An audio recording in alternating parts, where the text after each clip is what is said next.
My mom told me a story of the terrifying encounter she had when she was younger in the past.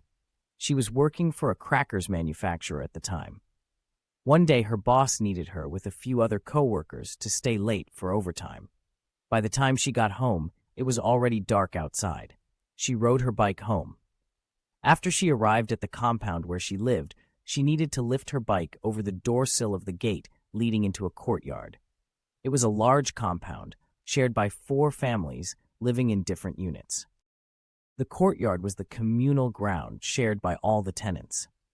After she entered into the courtyard, she heard a creaky noise from the roof. Someone was walking on the roof tiles. Looking up, she saw a male figure in black blouse and black pants, the kind of clothes worn by the deceased at a funeral. The sight sent shivers down her spine, and she ran back home in fear after she locked up her bike. The next day, she asked the neighbors about the man on the roof, but no one recognized him. When she told her family, they believed it could have been an apparition, especially since it was the end of the Ghost Festival month. It was definitely a chilling experience that had stayed with her for life. Another story of a paranormal encounter was shared by my uncle. During the last week of the Ghost Festival month, my uncle was staying over at his grandparents' house in the countryside with his family at the time. One evening, his relatives came to visit and mentioned that the local opera troupe would have a performance nearby. They asked if any kids from my uncle's family would like to go with them to watch the performance, and they promised my uncle's parents not to stay out too late.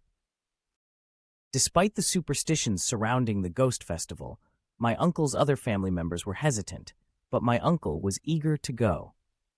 Arriving at the venue, his relatives got distracted by some acquaintances, leaving my uncle to find a seat.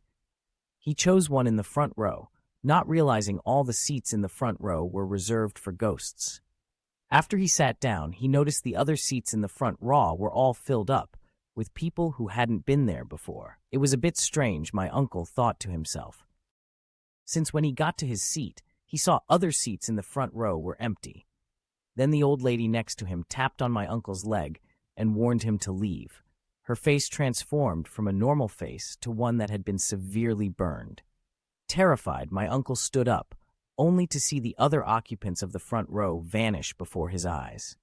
Now his relatives had gotten done with talking to their acquaintances, and they turned towards my uncle to wave him over to join them in the back.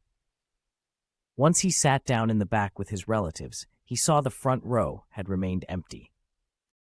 It was a spine-chilling experience that had become an indelible memory. These stories, shared by my mom and uncle, are just a glimpse into the world of the paranormal. Whether it's a mysterious figure taking an evening walk on the roof or a ghostly encounter at an opera performance, the supernatural is all around us. It's a reminder that there are things beyond our understanding, things that defy logic and reason,